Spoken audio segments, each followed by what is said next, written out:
The winter night over the Potomac cut like a knife. You could see your breath hang in the air, then crystallize into nothing. On the bridge, a woman stood alone, barefoot, in a flimsy silk dress that fluttered in the wind like the last glow of a dying ember. Down on the riverbank, a knot of debt collectors waited for the show. Go on, jump, Princess Sutton. If the Sutton money's gone, you can pay us back with your life. Still think you're DC's untouchable little princess? Their jeers rode the wind and sliced at her like razors. Her name used to be Claire Sutton. For years, she'd been the brightest rose in Washington society. Now she was just another ruined heiress with nowhere left to fall. I pushed through the cluster of men and lit a cigarette. The flame caught her face, still devastatingly beautiful, ghost pale, with a brittle, break-before-you-bend defiance in her eyes. Hell, a beauty. Damn shame.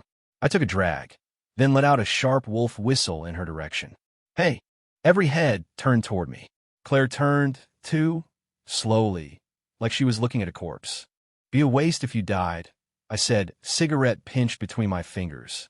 I jerked my chin at her. Why don't you come home with me instead? Be my girlfriend for a few days. Silence. Then the crowd erupted. Where'd this broke loser crawl out from? Dude, you know how much she owes? You think you can afford her? Get lost. You're blocking the view. I ignored them. I only looked at her. Those hollow eyes of hers finally sharpened, just a little. She looked me over from head to toe. Faded canvas jacket, jeans washed so many times the knees were almost white, generic sneakers with the logo worn off. Everything on me added together probably didn't cost more than $60. She laughed. Not that practiced society girl titter, but something from the bone, bitter, mocking, and desperate all at once. Her smile could have toppled kingdoms, but her eyes were pure venom. Okay, she rasped, her voice raw but clear enough for everyone to hear. If you walk me out of here, I'll do whatever you want. The laughter died like someone had thrown a switch. The whole crowd stared. Even I froze for half a second. I hadn't expected her to agree that fast. Then Claire moved. She didn't step off into the river. Instead, she swung a leg over the railing and dropped down onto the bridge deck. Her bare feet hit the freezing concrete. She didn't flinch. She walked straight through the ring of stunned men toward me. No heels, but she still carried herself like a queen. The collectors parted instinctively to let her pass. She stopped in front of me. She barely reached my chin, but her presence rolled off her like a storm front. Then, in front of everyone, she rose on tiptoe and pressed her mouth to mine. Cold, soft, with the faint metallic tang of blood. The crowd erupted into chaos. She ignored them. Her lips brushed my ear. Her voice was low enough that only I heard it. Listen carefully, she whispered, teeth grinding against each word. If you can't keep me safe, I'll drag you straight to hell with me. 01, I shrugged off my jacket and wrapped it around her. It hung almost to her ankles, swallowing her up. She was light, too light. I scooped her up and turned to walk away. Hold it. The ringleader finally snapped out of it. A big, bald guy with a neck like a tree trunk and a face that looked carved out of gristle. He motioned, and a few of his guys fanned out to block us. You some kind of hero, kid? He sneered, looking me over. You got any idea how much the Suttons owe us? $100 million. He jabbed a finger at Claire, tucked against my chest, her face buried in my jacket. You gonna pay that? I met his gaze, my voice even. She signed the promissory notes, right? You can sue her. Get a judgment. Garnish whatever's left. But a dozen of you standing around trying to talk a suicidal woman into jumping off a bridge. I paused, letting it sink in. That's called harassment and incitement. You keep pushing and someone records it, you're looking at criminal charges. Serious enough, you'll be the ones doing time. A muscle twitched in his jaw. One of his guys spat. Who the hell are you trying to scare? You can find out, I said quietly. See what comes first, you getting your money, or me seeing you locked up?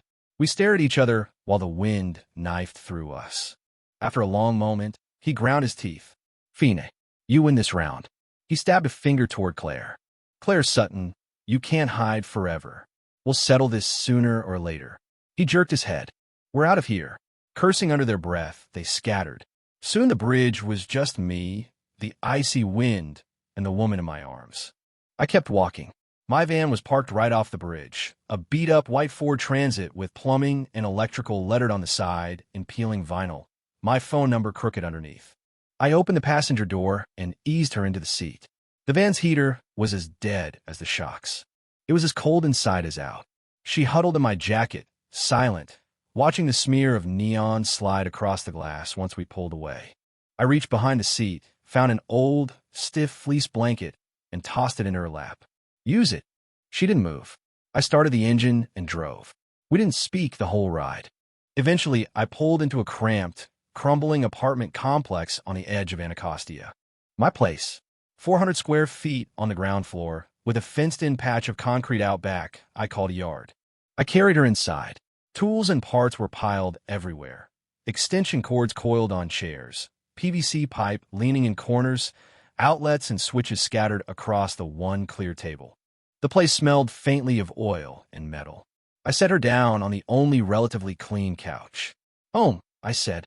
She took it all in with one long look. The derision in her eyes got colder, sharper. "You actually live like this? What did you expect?" I popped open a beer from the mini fridge. "Some billionaire, slumming it for kicks." She let out a brittle huff and said nothing. Her bare feet were filthy, lightly cut from the bridge deck. I went to the tiny bathroom, filled a plastic basin with hot water, and set at her feet. "Wash yourself, or you want me to do it?" Her shoulders tightened. She stared at me for a second, expression unreadable, then lowered her feet into the steaming water. The heat curled up in soft clouds around her ankles. Her eyes suddenly reddened. A tear slipped free without warning and hit the water, sending small ripples across the surface. "02, she cried. No sound at first, just tears dropping into the basin, one by one, like beads snapping off a string. I didn't try to comfort her. I pulled up a flimsy stool, sat down, and drank my beer. Let her cry. Sometimes you had to bleed the poison out before anything could scab over. After a long time, the sobs ebbed. She lifted her head. Her eyes were swollen and red, her voice rough. "What's your name?" "Ethan Cole." "What do you do?" "Fix things." I nodded at the open toolbox in the corner. "Plumbing, electrical, whatever breaks." She went quiet again, weighing that. A handyman driving a junky van, living in an apartment that looked like a storage unit. But 10 minutes earlier, I'd stood my ground against a dozen guys who looked like extras from a mob movie. None of it fit. "Why'd you save me?" she finally asked. I took a long pull from a bottle, the cheap beer burning a little on the way down. "You're beautiful." It was the truth. That's it. She clearly didn't believe me. "What else?" I held her gaze. "Love at first sight?" "Claire, we just met." My bluntness stung. I could see anger flicker across her face. Even broken, she still carried the reflexive pride of someone born above everyone else. "You're not afraid I'll drag you down with me?" "Sure I am," I said, "which is why this isn't charity." Her eyes sharpened. "What do you want?" "Simple." I put the empty can down and leaned forward. "You owe $100 million. I don't have that kind of money, but I can give you a roof, 3 meals a day, and keep those guys from finding you. In return, I let it hang, watched her tense up, then smiled. "In return, what you said back on the bridge still stands. Be my girlfriend." Her face went dead cold. Humiliation, fury, and a white-hot refusal chased each other through her eyes. "In your dreams." "I'm not dreaming." My tone stayed flat. "Right now, you don't have the leverage to bargain with me. The minute you walk out that door, they'll scoop you up. You know exactly what men like that will do to you. You stay here, you're my girlfriend in name only. I won't lay a hand on you. Not until you feel safe enough to walk away." I sat back, unhurried. "This is a deal, Claire. Not a plea. Your choice." Silence fell between us again, broken only by the cheap clock on the wall, ticking away. Her chest rose and fell in quick, uneven breaths. After what felt like forever, she sagged in on herself like someone had let the air out. "Fine." Her lips barely moved. The words scraped out between clenched teeth. "I agree. But you have to promise me one thing." "Name it." "Help me get something back," she said, her eyes sharpening, hardening into something lethal. "Something that will make every last one of them pay." Looking into all that hate, a chill slid down my spine. I hadn't dragged some wounded songbird out of the river. I'd hauled in a coiled, venomous snake waiting for the right moment to strike. I didn't ask what it was. Didn't ask who she wanted to destroy. I just nodded. "Okay, deal made." I grabbed a clean comforter from the closet and tossed it onto the couch. You sleep here. Then I pointed at the door to the tiny back bedroom. I'll take that. I didn't look back as I went into the room and shut the door. Right before it latched, I heard a muffled sound behind me, like a wounded animal trying not to cry. I leaned my back against the door and listened, waiting for it to quiet. When it finally did, I took my phone from my pocket and dialed number. My assistant picked up on the second ring, his voice respectful but confused. Mr. Cole? Why are you calling from this number? My voice was ice in the dead quiet of the night. Dig up everything on the Sutton's collapse. Every creditor. Every deal. Every fraud. I want names, addresses, the works. And I want in my inbox before sunrise. 03 the next morning, something woke me that wasn't the smell of oil or damp drywall. It was the smell of food. I stepped into the living room to find Claire at the tiny stove, drowning in an old t-shirt and pair of sweats I'd found in a drawer. On her, the shirt nearly hit her knees. She was frying eggs. Her motions were clumsy, like she was copying from a YouTube video she'd half remembered, but she was focused. Sunlight slipped through the narrow window above the sink and wrapped her in a soft halo. It looked like a scene from a life that belonged to someone else. She heard me and glanced over her shoulder, uncomfortable. I was hungry, she said, like she owed me an apology. All you had were eggs and dry noodles. Yeah. I nodded and went to rinse my face in the bathroom. When I came out, there were 2 bowls of noodle soup on the wobbly table, each with a fried egg on top. She sat across from me. We ate quietly, the air thick with something neither of us wanted to examine. Not bad, I said after a bite. Never cooked before, she muttered. I could tell. She shot me a glare. It had some life in it, unlike the dead stare from the bridge. After we finished, I grabbed my work bag. Heading out, I said. Where? She asked, catching herself halfway through the question. Work. I lifted the bag. Somebody's pipes burst. She bit her lip and didn't say anything else. At the door, I paused. Stay inside. Don't open the gate for anyone. I'll lock it from the outside. Nobody gets in. There's food in the fridge. Knock yourself out. I'll be back tonight. It sounded like I was talking to a kid or a skittish dog. She only nodded. I stepped outside, locked the gate, and leaned against the building. My phone buzzed. Email from my assistant. Subject line, Sutton family collapse, full file, and creditor list. I skimmed the report. The Suttons have been D.C. real estate royalty, big on development deals up and down the East Coast. A month ago, their cash flow gummed up, projects stalled, lenders called notes, and the whole thing disintegrated overnight. Her father, Richard Sutton, walked off the roof of their high-rise downtown. Her mother broke under the shock, ended up in a private psychiatric facility out in Virginia. And Claire, left to face the wreckage and the debt alone. The list of creditors was long. The bald guy from last night, Real named Mike Lawson, ran a loan shark outfit, notorious for violence. Then there were a few major developers who'd once raised glasses with Richard at black tie galas. They'd scrambled to strip the carcass as soon as the first crack showed. The ugliest name on the list, Richard's cousin, Thomas Sutton. As the walls started closing in, Thomas had been the first to jump clear, siphoning out the last of the liquid assets. Then he doctored the books and dumped a mountain of bad debts squarely on Claire. At the bottom of the email, my assistant had flagged one last note.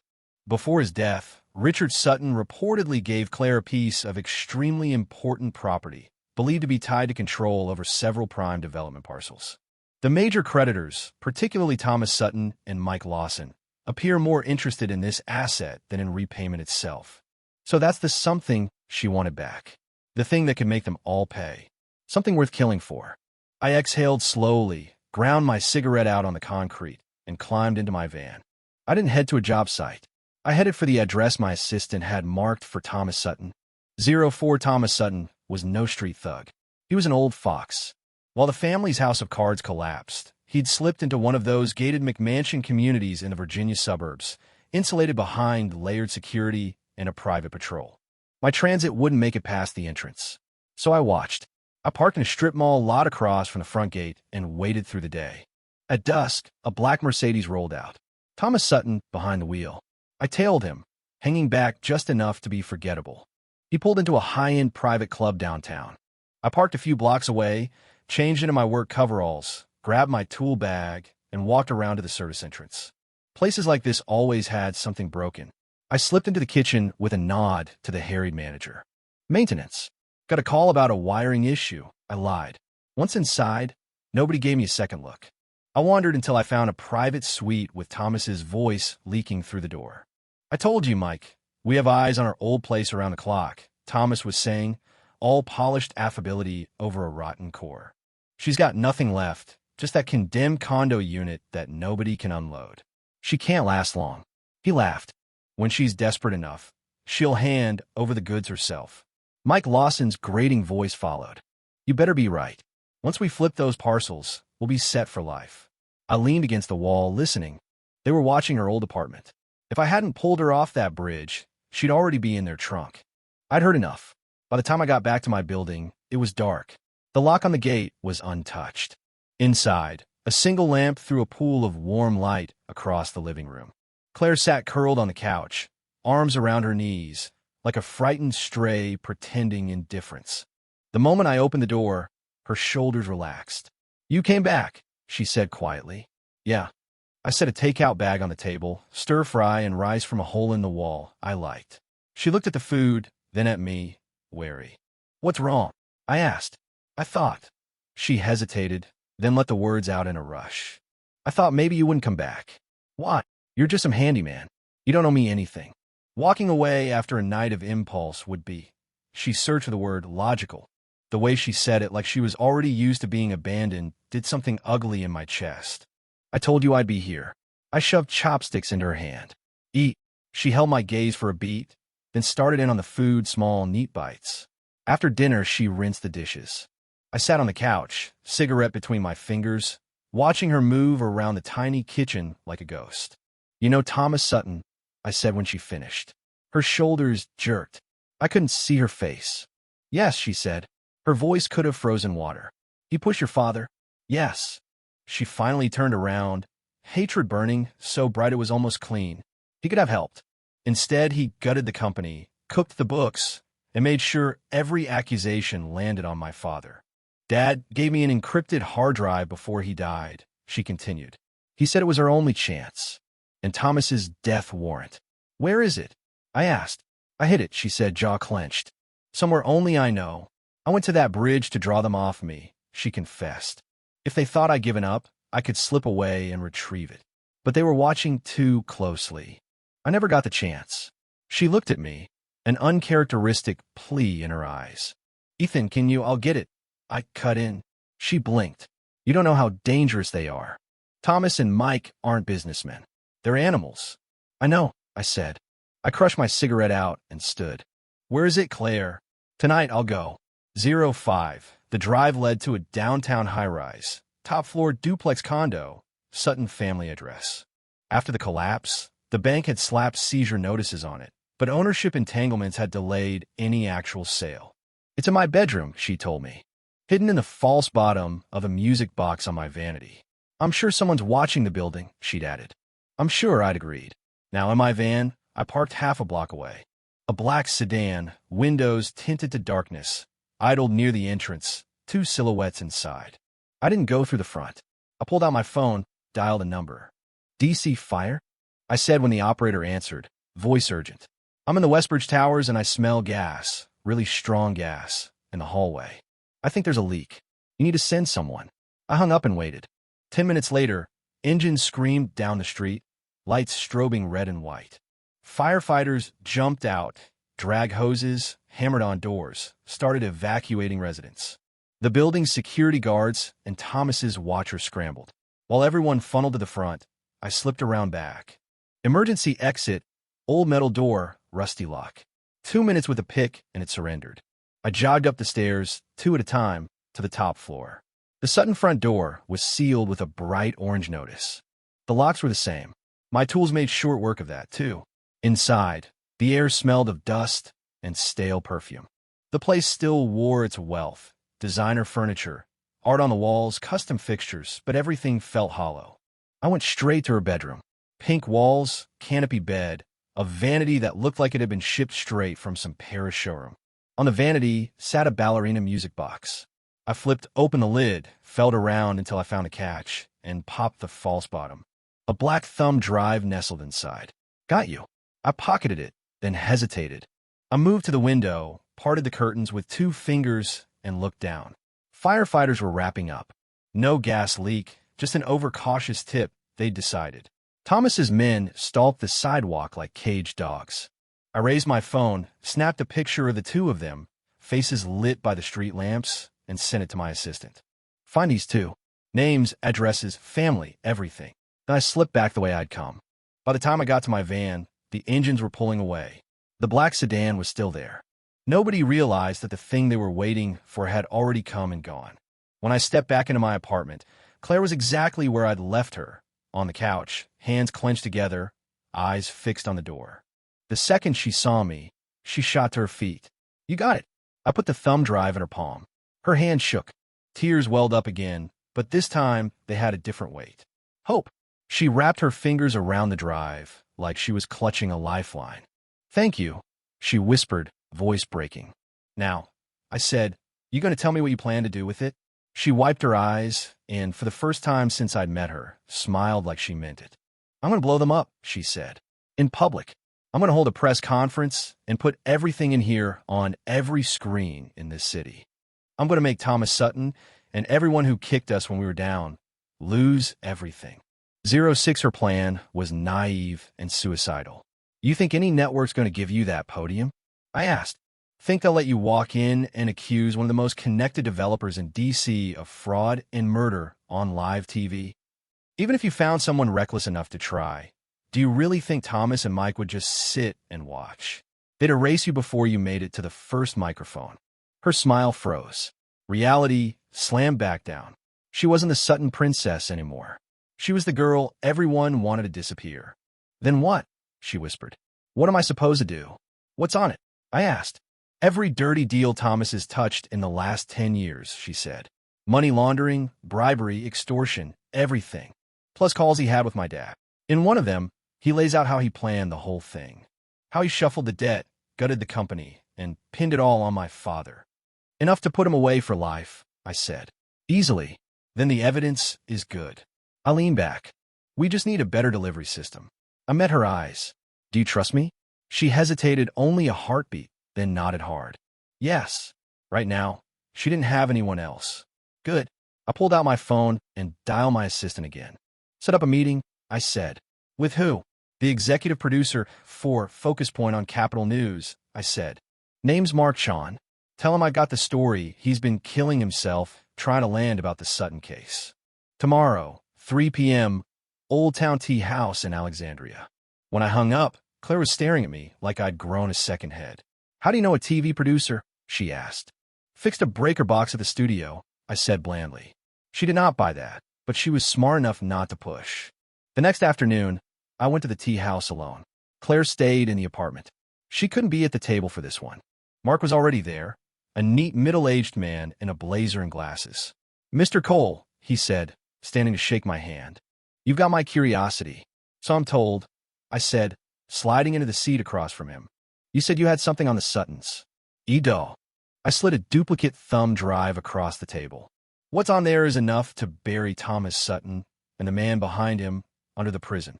His eyes flickered, interest sharpening. He picked up the drive, but didn't plug it in. "Why should I believe you?" "And if it's that big, why not go straight to the cops yourself?" he asked. "Why come to me? I'm just a guy who fixes sinks and runs a small contracting outfit," I said. "I don't have the reach for something like this. And I have a personal grudge," I added. "I want to watch the show." His brows rose. "Revenge. Let's say Thomas and I have history," I replied. "And you, Mark," I held his gaze. "You've been batting your head against the wall, trying to nail the man behind Thomas, haven't you?" The muscles in his jaw tightened. Thomas didn't operate alone. Everybody knew he had a protector up on the hill or over at City Hall, someone big enough to scare the regulators. "And you haven't been able to touch him." "Not yet," Mark said carefully. "The ledger on that drive leads to him," I said. That was the final shove. Mark pocketed the drive. "I'll verify it," he said, "fast as I can. Best case, I need 3 days." "You've got 3, I said. "And at 8 p.m. on that third day, I want on your prime time slot." "We can do that," he said. "One more thing," I added. "Name it." "I want you to hype it," I said. 24 hours out, flood every feed, every promo slot you've got. Title, The truth behind DC's billion-dollar real estate scam. Fallen Heiress speaks out. He stared at me for a moment. Then a slow, understanding smile crept across his face. "You want to flush them out," he said. "Exactly," I said. "I want them to panic." 07 After I laid out the plan to Claire that night, she sat there for a long stretch, silent. "You're going to use me as bait," she finally said. "Yes. I'm the hook that drags them out into the open where your cops and cameras are waiting." "Yes," I said again. "It's the only move that finishes this. Thomas and Mike see that promo. They'll lose it. They'll do anything to shut you up. And when they move, we'll be ready to crush them." I looked at her, scared. She shook her head. Her eyes were steady, clear. "No, if it gets justice for my dad, I'll take the risk." The next 2 days were unnervingly calm. I went out on jobs, actually fixing pipes instead of surveilling targets. Claire stayed in the apartment, cleaning, cooking, watching bad daytime TV. We settled into a weird rhythm. We didn't talk about our deal. She stopped sleeping in my jacket, but she still chose the couch instead of the bed in the back. On the morning of the third day, the storm finally broke. Capital News dropped their promo like a bomb. Graphic, Claire in evening gown, file footage from some long-ago gala, smiling at a camera she'd never imagined would be used like this. Text overlay. The truth behind DC's billion-dollar real estate scam. Fallen Heiress speaks out. Tonight at 8 p.m., Focus Point brings you the inside story on the collapse that shook the Capitol. Every outlet picked it up. The Sutton crash had been one of the biggest stories of the year. Claire's sudden return made it explode again. Back in his gated palace, Thomas Sutton watched the promo on his giant flat screen. Phones lit up all over his office. He hurled a crystal tumbler at the wall. "That little bitch," he snarled. "She wants to take me down with her. Find her. Now." Mike Lawson was equally frantic. "If this airs, we're done," Mike hissed over speakerphone. "Don't panic." Thomas paced his home office like a caged tiger. "The show's at 8. We've got time. I know which show it is. It's Mark Sean. He's the one." "Fine," Mike said. "We'll pay him a visit. You take your boys down to the studio. Give me the master tape. I don't care how you do it. On it. And I'll put the word out citywide," Thomas added. "Every street, every hotel, every hospital. Find Claire Sutton. Alive or dead, I want her in my hands." That afternoon, the net tightened. Every private investigator with questionable morals got a retainer. Every cop on Thomas's payroll was suddenly very interested in any suspicious brunette in her 20s. Meanwhile, Claire sat on my couch watching the promo rerun, her face oddly calm. My phone buzzed. "Assistant." "Boss, they took the bait," he said. Mike Lawson's people just stormed the Capitol News building. Sean had already moved the master. There's nothing there but backup equipment. Cops moved in, arrested the whole crew. Vandalism, assault, trespassing. The DA's going to have a field day. "And Thomas?" I asked. "He's emptied his Rolodex," my assistant said. "He's mobilized everyone he's ever paid under the table. They're all out looking. And those 2 watchers you photographed outside the condo." "Dead," he said. "Galaxy-don. Only it wasn't an accident. Sutton doesn't like loose ends." I felt my jaw tighten. "Got it," I said. I hung up and looked at Claire. Showtime. I dragged a heavy black case out from under my bed and flipped it open. Inside were no wrenches, no pipes, just guns, tactical vests, comms gear. Claire stared, dumbstruck. What are you?" "Just a guy who hates watching bad people walk away," I said. I held out an earpiece. "Put on. From now until this is over," I said, "you do exactly what I say. Tonight we don't just ruin Thomas Sutton. We bury him." 08 darkness settled over the city again. 2 hours to air. Capital News had gone into lockdown. Mark had moved to a secure location with the drive and a direct feed to the station. In the studio itself, Mike's guys were zip-tied on the floor, cops stacking up charges. On the other side of town, Thomas's men swarmed the address on my van's registration. The small courtyard apartment in Anacostia. They arrived in a convoy, engines snarling, lights off. Thomas himself stepped out of an SUV, breath fogging in the cold. He stared at the locked gate and smiled slowly. "Break it down." The lock gave with a screech. They poured into the yard. The door to my apartment hung open. Inside, the place was empty. "Where is she?" Thomas roared. A runner came back from the living room table, holding up a phone. "Found this, Mr. Sutton. It just sent a location." Thomas grabbed it. On the screen, A blue pin glowed on a map. An old industrial zone out near the Beltway, a long-dead steel plant. She's running, Thomas growled. She thinks she can get away. He snapped his fingers. Everyone move. I want her alive. Behind them, unseen in a shadowed alley across the street, a small red tracked Thomas's spine in the scope of a rifle. I lowered the night vision sight and keyed my earpiece. All units, target is moving along the planned route, I said quietly. Stage 2, go. Copy, came the responses, crisp and professional. Thomas's convoy sped off into the night, straight toward the trap I'd spent weeks building. Claire and I were already at the steel plant. We'd slipped in through the old drainage tunnels, crawling through ankle-deep water and rusted grates to reach a catwalk overlooking the main floor. I set up the rifle and scanned the grounds below. Claire stood beside me, clutching a trigger attached to a detonator line that ran down into the shadows. I'd wired the building earlier with more care than any job I'd ever done. Scared, I murmured. She shook her head. Her eyes shone in the gloom. No, she said. Not this time. I smiled. Good. Below us, Thomas's convoy rolled into the cavernous main hall. He stepped out first, scanning the shadows, his instincts twitching. The place looked empty. Too empty. Where's she? He snarled. Claire. His voice echoed off the steel skeletons and dead cranes. He didn't see the explosive charges, thin as pencils, tucked into the old beams. He didn't see the rigged floodlights. He didn't see us. Lights, I said into my mic. The place exploded into brilliance. Industrial spots flared to life all at once, stabbing down from the ceiling. Men cursed, shielding their eyes. Hidden speakers crackled on, and a voice boomed out across the plant. Richard Sutton's voice. Tom, how could you do this? He sounded broken and hoarse, pulled straight from the recordings on Claire's drive. We're family. Family. Thomas's own voice snarled back from the speakers, taken from the same tape. You're a liability. You were always too soft. I told you not to come crying to me. You couldn't hack it. On the floor, Thomas's face went dead white. Turn it off, he screamed. Turn that off. Too late. The main door slammed shut, heavy steel rolling into place with a grinding moan. Every exit locked. From the catwalk, I nodded to Claire. Ready? I asked. She looked down at the men who destroyed her life and pressed the trigger. For a heartbeat, nothing happened.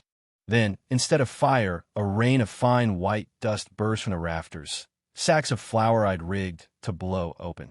Printed pages, thousands of them, tumbled after the dust, spinning down like snow. The flour coated Thomas and his men, turning them into ghostly figures gasping and coughing. The pages landed all around them. Ledger sheets, transaction records, bank transfer confirmations. Every piece of paper was a copy of a crime. What the hell is this? Thomas choked, swiping flour from his eyes. He tried to run, but every path forward was slick with paper. This isn't an ambush, he shouted, voice cracking. This is a circus. You're wrong. My voice rolled from the speakers, cold and flat. This is an arraignment. Thomas. I stepped forward, Claire beside me, out where he could see us on the catwalk. Look up. He did. For a full second, genuine shock wiped everything else off his face. Claire, he croaked. You, how? Surprised, she called down. Her voice rang through the building, amplified and clear. You've been looking for me so hard, Uncle Tom. Well, here I am. Her calm made it worse. I wanted you to hear my father's voice one more time. Since you pushed him off that roof, it seemed fair. I wanted you to see exactly how your crimes are going to bury you. You took everything from me. My home, my family, my name. Tonight, I take everything from you. Her hand trembled. I wrapped my fingers around hers and squeezed. Her palm was icy. Mine didn't shake. She glanced at me, and the wildness in her eyes softened. She turned back to Thomas and smiled, small and terrifying. Thomas Sutton, she said, I came to watch you pay. Thomas finally snapped out of it. He jabbed a trembling finger up at us. You think this changes anything? He shouted, spit flying. You think this show means a damn? There's no press here. There's no jury. You're nothing. A washed-up drunk and some glorified repairman. When I'm done with you, you'll beg for really? I cut him off. You sure there's no one watching? On cue, the plant lit up blue and red. The distant whine of sirens grew into a howl.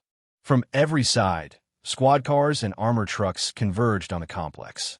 Spotlights stabbed through broken windows. Ropes dropped from the rafters as SWAT teams descended like black ghosts. Rifles trained on the men below. "Police!" a voice thundered. "Drop your weapons. Hands on your heads. Now!" Thomas's crew froze.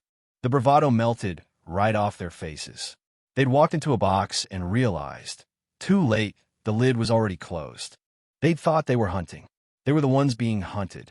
The man in front, the one with 2 stars on his collar, stepped through the door amid the chaos. Captain Daniel Quinn, Metropolitan Police. He met my eye for a second and gave the barest nod before walking up to Thomas. "Thomas Sutton," he said, flashing his badge, voice carrying across the hall. "You're under arrest for multiple counts of wire fraud, money laundering, conspiracy, and attempted murder." He pulled a warrant from his coat. "This is your official arrest warrant, signed by a federal judge." The click of cuffs closing around Thomas's wrists echoed louder than any gunshot. His knees buckled. He looked up at us again, desperation contorting his face. "This isn't over," he tried. "Actually," Claire said quietly. "It is." Across town, while Thomas crumpled, Focus Point went live. Millions watched Mark Chon lay out the Sutton collapse, piece by piece. The ledgers, the recordings, the forced bankruptcy, the bribed officials. Every layer peeled away, until there was nothing left but the ugly truth. The city went wild. 09, once the last of Thomas's men were let out and the scene secured, the plant was quiet again. Just me, Claire, and Daniel Quinn. He walked over, his face tired but satisfied. "Been a while, Ethan," he said, holding out a hand. "Danny," I said, shaking it. Claire's head snapped between us. "You to know each other?" she asked. "Ethan's dad and I were partners once," Quinn said. "Back when I was young enough to do door kicks instead of paperwork."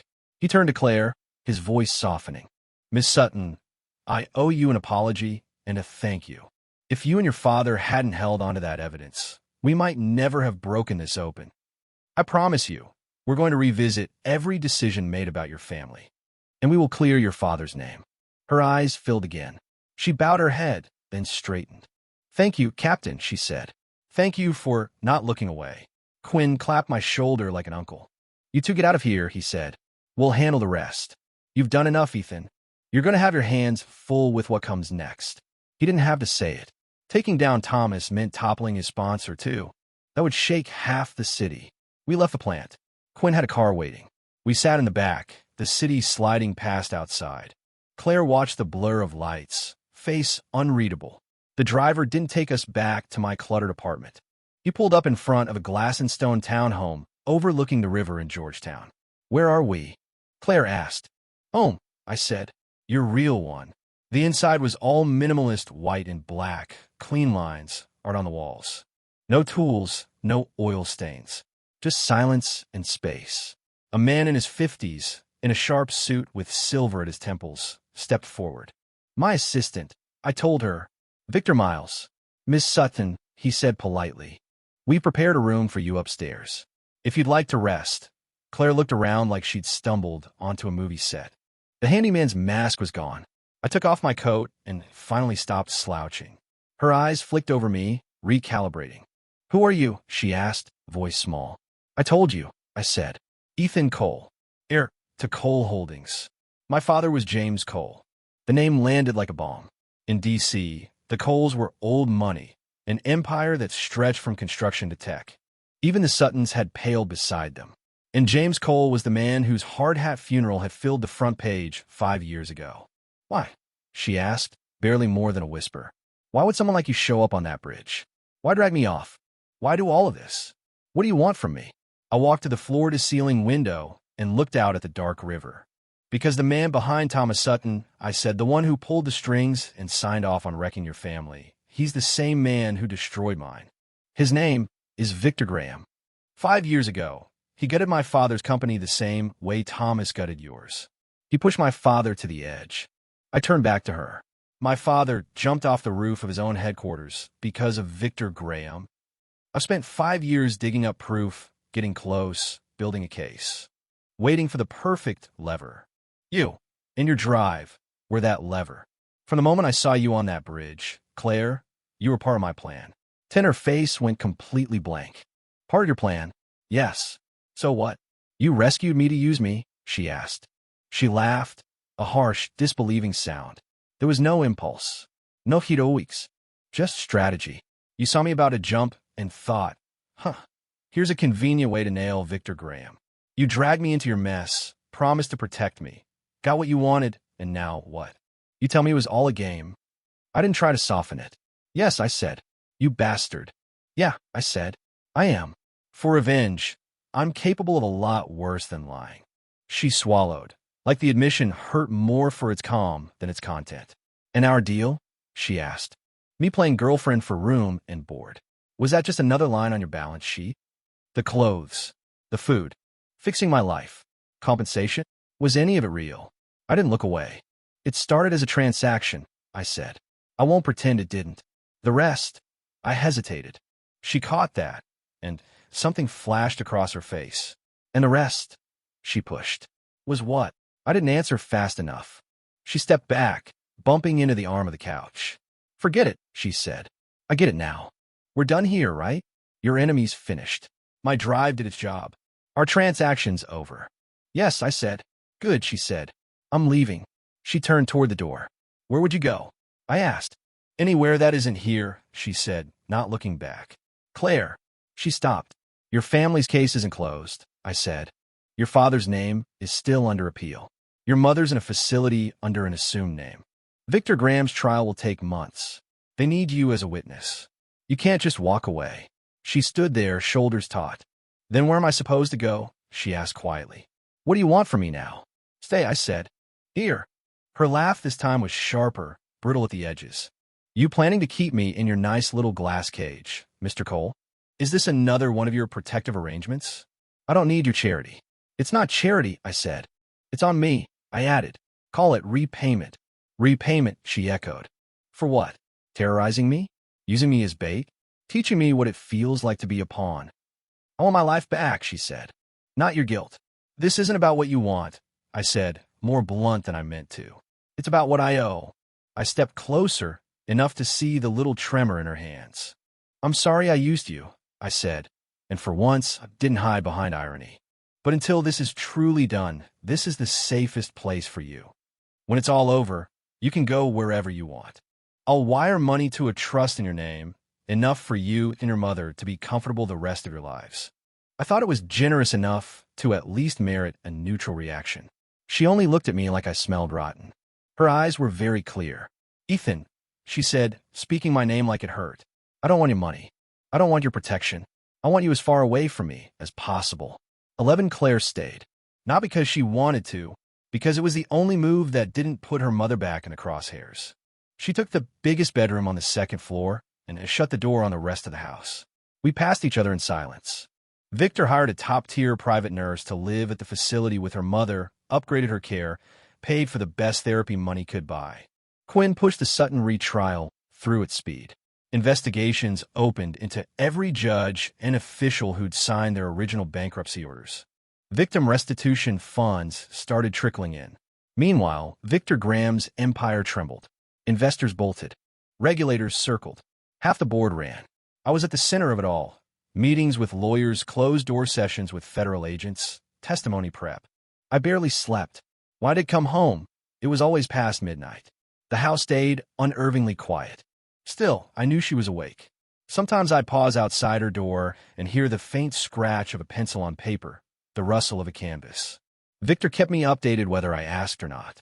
Miss Sutton skipped breakfast again, he'd say. Miss Sutton stood on the balcony for 3 hours this afternoon, he'd say. Miss Sutton isn't answering the housekeeper when she knocks. All I ever answered was, I heard you. I thought time would wear down the anger, that if I removed her burdens, the resentment would fade. I underestimated how hard her spine really was. One night, after a particularly ugly negotiation session, I came home half drunk. Her door was cracked. Inside, the air sounded wrong. I pushed it open. She was on the floor, sprawled awkwardly beside the bed, sweat plastering her hair to her face, cheeks flushed an alarming crimson. Claire! I crossed the room in 2 strides and touched her forehead. She burned. Victor! I shouted. Get the car. Now. She drifted in and out on the ride to the hospital, muttering. Dad, don't leave me. cold. She trembled against me like something fragile. I held her tighter. At the ER, they got her on fluids and brought the fever down. Hours bled away. When she finally surfaced, blinking against the harsh lights, she saw me and tensed like I was something poisonous. She tried to scoot away. That hurt more than it should have. "You're awake," I said. No answer. "The doctor says it's just the flu," I added. "Your system's wiped out. Couple days of rest, and you'll be fine." She stared, then rasped, "How much are the bills?" "I'll pay you back." That did it. Something in me snapped. "For once, can we not talk about money?" I said. "What else is there to talk about?" she asked, a ghost of a smirk tugging at her mouth. "Feelings? You don't owe me those," she added. "You've made that clear. What else do we have between us, Ethan?" 12 her words sliced clean through the fragile truce we'd been pretending to have. I'd built my whole identity on control, on leverage, on knowing every angle before I took a step. In courtrooms and boardrooms, I could sway million-dollar decisions with one sentence. Face to face with her, I couldn't string together anything that didn't sound wrong. "Is that what I am to you?" I asked. "Just a calculating bastard?" She lifted a brow. "Are you telling me you're not?" she asked. I had no rebuttal. After she was discharged, the ice thickened further. She no longer hid upstairs. She moved through the house like I didn't exist. If I walked into the kitchen while she was making tea, she walked out. If I sat down at the dining table, she picked up her plate and ate on the couch. She found work. An old friend she still trusted, a woman with a small gallery in Adams Morgan, started sending her canvases and supplies. Soon the living room was half studio, half whatever it had been before. She painted like she was exorcising something. Dark, abstract canvases, thick strokes in blacks and grays and deep blue. Every time I passed, I saw my own sin smeared on those boards. I tried to ignore it. I tried to bury myself deeper in the fight against Graham. Then Quinn called. "Ethan," he said, "Graham's moving. He knows he's cornered. He's lashing out." "What's he done?" I asked, throat tightening. "He sent a team out to the facility your mother's in." "Claire's mother?" I asked. "Yeah," Quinn said. "We intercepted them. She's safe. But this was a warning. As long as Claire's in this city, she's leverage." I found her where she always was, standing in front of an easel. She was painting a tiny bright streak into a sea of gray. "Graham tried to grab your mother." The brush fell from her fingers, scattering wet paint across the canvas. She's fine," I cut in. "Cops got to them first. Quinn has her under even tighter protection now. But as long as you're here, she's a target." Her knees nearly gave out. She caught the edge of the easel. "What do I do?" she whispered. "Leave," I said. "DC, the Beltway. All of it. I'll arrange everything. New identity if you want one. A small house somewhere warm, proper care for your mother. You'll be ghost to him." Her eyes found mine. "And you?" she asked. "What about you?" "I stay," I said. "Graham's not done yet. But he will be," I added, "soon. And that has nothing to do with you." "You expect me to run?" she asked. "Hide while you finish the fight." "Claire, you're not protecting me," she said, her voice rising. "You're pushing me aside because I complicate your plan. Because you can't concentrate when I'm in the same house. Because you're afraid I'll get hurt while you're busy being the avenging son." "Claire, that's not in your head," she barreled on. "I'm either someone you have to protect or someone who gets in your way." "Which is it?" Her words hit too close. For once, I had nothing. "I thought so," she said. Her shoulders drooped. "Fina, I'll go. Not because you say so. Not because you're protecting me. Because I cannot stand the sight of you. This house, this life," she looked around, eyes glassy. "Everything about this place makes me sick." 13, I didn't sleep much after that. I threw myself into logistics.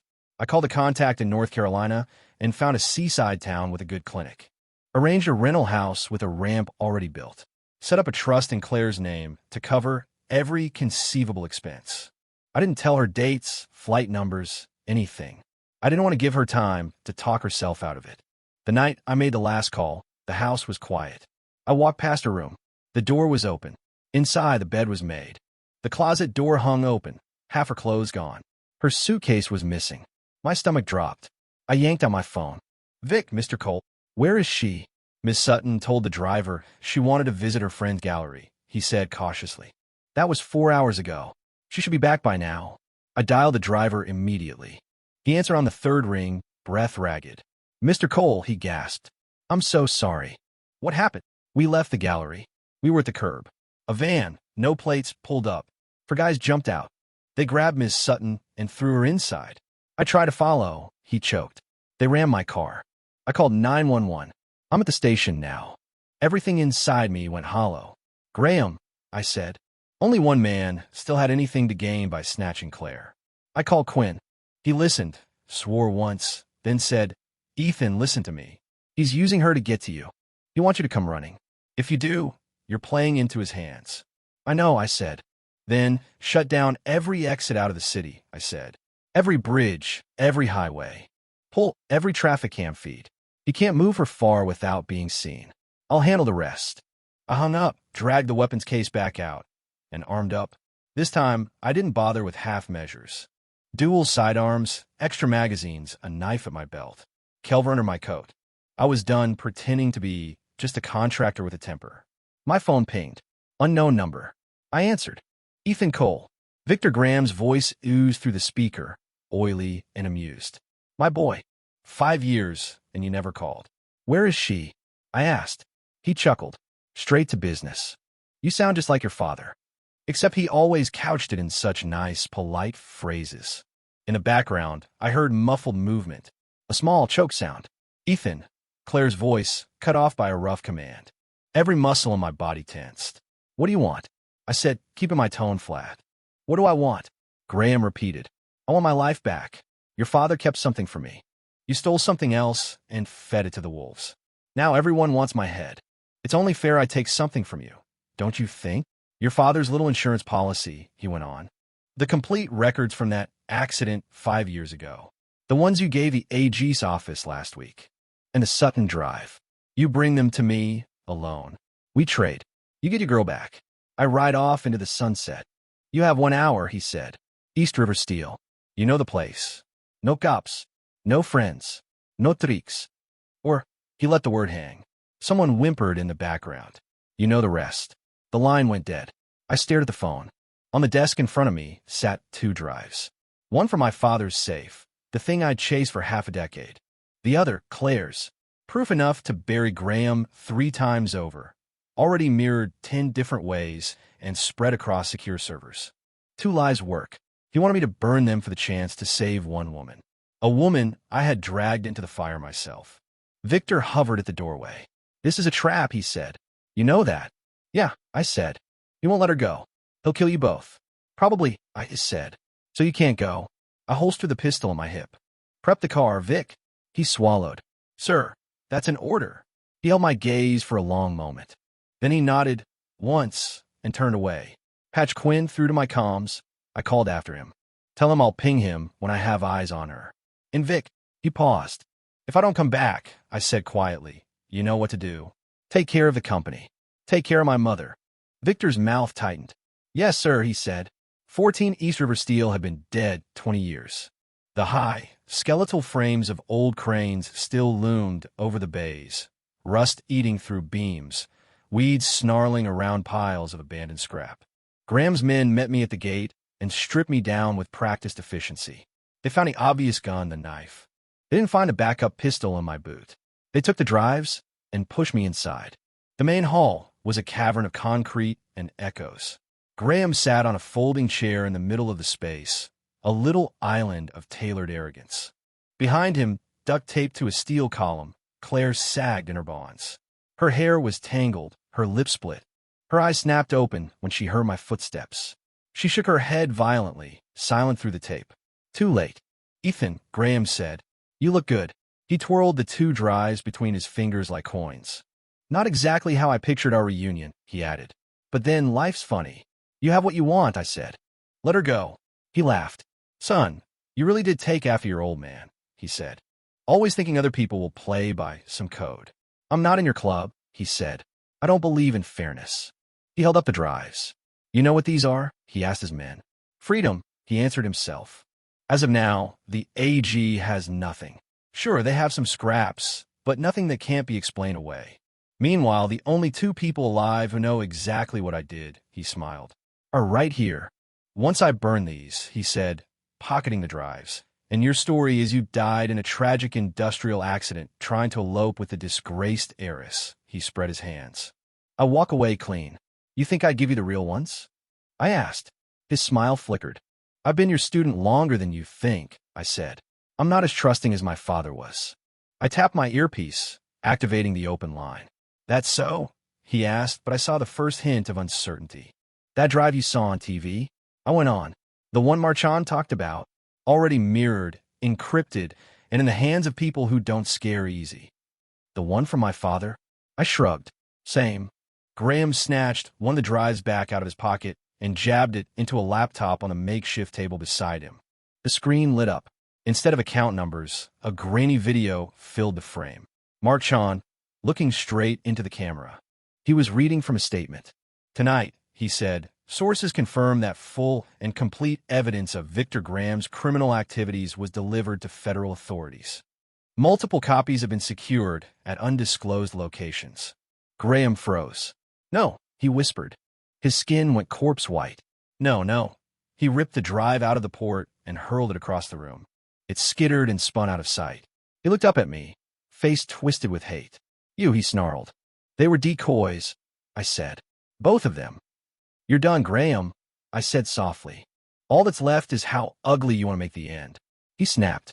Kill him, he screamed. Guns came up all around me. Now, I said in my mic, move. Quinn's voice snapped in my ear. The skylights shattered. Graham's men flinched. Looking up, just as glass and steel rained down and SWAT poured through the windows and doors. They'd been stacked outside the entire time, waiting for my ping. I dropped, drawing the boot gun as shots cracked overhead. I hit the nearest guard in the wrist. His weapon went flying. Chaos erupted. Screams, curses, the heavy thud of boots, the bark of commands. Don't shoot, someone yelled. We got a hostage. Graham reacted fast. He lunged sideways, grabbed a fallen pistol, and yanked Claire in front of him, the barrel digging into her temple. Everyone froze. Back off, Graham roared. Drop your weapons, or I blow her brains out. He started backing toward the far door, dragging her with him. Ethan, Quinn shouted. My gun was trained on Graham. Claire's eyes met mine over the barrel of the gun pressed against her skin. They were wet but steady. She shook her head once. Don't. I started walking. Slow. Deliberate. Stay back. Graham shrieked. I'll do it. I'll kill her. Victor, I said. Look at me. He flicked his gaze toward me. 5 years ago, I said, you took my father's life with a smile on your face. You ruined a good man because he trusted you. You think I'm going to let you walk out of here again? What are you going to do? He spat. Sacrifice her like your old man sacrificed his people. He pressed the gun harder to Claire's head. She means nothing, he sneered. She's just another pawn. You cut her loose and I walk. That's the only deal. I kept walking. When I was close enough to see the sweat on his skin, I stripped off my coat and let him see the Kevlar underneath. Shoot me, I said. What? You want a hostage? Take me, I said. She's nothing to you. I'm the one you've been playing cat and mouse with. His eyes darted between us. Let her go, I said, and I'll tell them to stand down. Bullshit, he snapped. He was right not to believe me. Even if I meant it, Quinn wouldn't. Victor, I said softly, look around you. He did. Every exit was covered. Red dots from rifle scopes danced on his chest. You're boxed in. You can pull that trigger, but you're not walking out. You've lost your money, your leverage, your protection. You've got nothing left, except the choice of how you go out. His hand shook. I saw it. Quinn saw it too. Now, I said. I dove sideways as Quinn's shot cracked through the air. The bullet tore through Graham's wrist. He screamed. His gun flew out of his hand. I rolled to my feet, sprinted, and slammed into him before he could grab another weapon. We crashed to the concrete. I planted a knee on his chest and leveled my gun at his leg. This, I said, is for my father. I fired. He howled. Then the cops were there, yanking me off, hauling him to his feet, slapping cuffs on his wrists. It was over. Really over. I turned back to the column. Claire sagged against the steel. Her hand was still bound, skin raw where the tape had been. I cut her loose. The minute the tape fell away, she collapsed against me, sobbing into my chest. It's okay, I murmured. Chill. It's done. She cried until her whole body shook. I held her, feeling nothing but relief and a bone-deep exhaustion I'd been outrunning for 5 years. In that moment, it wasn't about revenge. It was about survival. Hers. Mine. Ours. 15 grams arrest led every news broadcast for a week. Footage of him being wheeled into court in shackles played on an endless loop. Marchand's show became must-see TV, dissecting every fraud, every payoff. Other witnesses, emboldened by the fall, came forward. In court, Claire and I sat side by side on the witness bench. I went first, walking the jury through the 5-year campaign Graham had run against my father. The fake contracts, the sabotage, the threats. Then it was Claire's turn. She wore a simple cream dress, hair pulled back, no jewelry. Nothing about her screamed heiress anymore. When the prosecutor asked if she had anything to say to Graham, she stood slow and turned toward the defense table. He didn't look like a kingmaker anymore. He looked like an old man who'd finally realized there was nowhere left to run. "I'm not here to beg," she said. Her voice didn't shake. "I'm here to confirm the facts. You ruined my father and push him to suicide. You tried to do the same to Mr. Cole's father. You tried to have my mother killed. You did all of that because you thought people were things you could buy and break. You were wrong. I survived. I'll keep surviving. The only question is whether you'll have enough of a soul left to feel anything in that cell." She turned back to the judge. "That's all I have to say." When the verdict came down, guilty on all counts, multiple life sentences without parole, the city cheered. Thomas and Mike and the others had already gone down. Graham was the last piece. We stepped out into the sunlight together. Claire tilted her face up. "It's over," she said. "Yeah," I said. She looked lighter, stripped of something invisible she'd been carrying. "Ethan," she said, "thank you." This time, it wasn't perfunctory. It wasn't transactional. "You did as much for me as I did for you," I said. "We're even." The words came out too fast. Her smile thinned. "Even," she repeated. "Right. I'm taking my mother south tomorrow," she said. "We found a little town on the coast. Quiet. Warm. Good doctors." "Where?" I asked because I couldn't stop myself. She smiled faintly. "You'll never find it," she said. "I'm not asking for money," she added before I could speak. "Or a trust fund." She shook her head. "That money's poisoned. I'll earn my own. Painting doesn't pay much, but," she shrugged, "I can teach kids. Or paint portraits for tourists. Or something. I just want a life that isn't about courts or crimes. A life without revenge," she finished. "Without you." That landed like a punch. "I'll at least drive you to know," she said quickly. "Ethan, we need to stop here. You'll go back to your boardrooms and deals. I'll go back to my canvases. We were never supposed to exist in the same story. Take care of yourself," she added. "Goodbye." She stepped to the curb, raised a hand, and got into a cab. She didn't look back. I watched until the cab disappeared. Half a decade of purpose evaporated with its taillights. I'd won. I'd avenged my father. The people who destroyed our families were caged. By any measure, it was a clean victory. But as I stood on those courthouse steps, all I felt was a hollow ache, like I'd mislaid something vital along the way. 16 life went on. Cole Holdings demanded its heir. I stepped fully into the role. Meetings, presentations, charity galas, rubber chicken dinners. The city buzzed with my name. Ethan Cole, comeback kid, corporate shark with a tragic backstory. I went home to a big, empty house. People tried to fill it. Socialites invited themselves over for drinks. My mother tried to set me up with daughters of her friends. I smiled, nodding and charming my way through it all. But at night, roaming the quiet rooms, I'd find myself standing in front of the guest room door on the second floor. The room still smelled faintly of oil paint and sheep cleaner. The easel sat in the corner, draped with a white sheet. For a long time, I didn't touch it. Victor watched me for weeks before he said anything. "Sir," he said one afternoon, when everyone else had left the office, "may I ask you something?" "Go ahead," I said, eyes on the spreadsheet in front of me. "Do you miss her?" he asked. I stared at the numbers, unable to read them. "We had a deal," I said.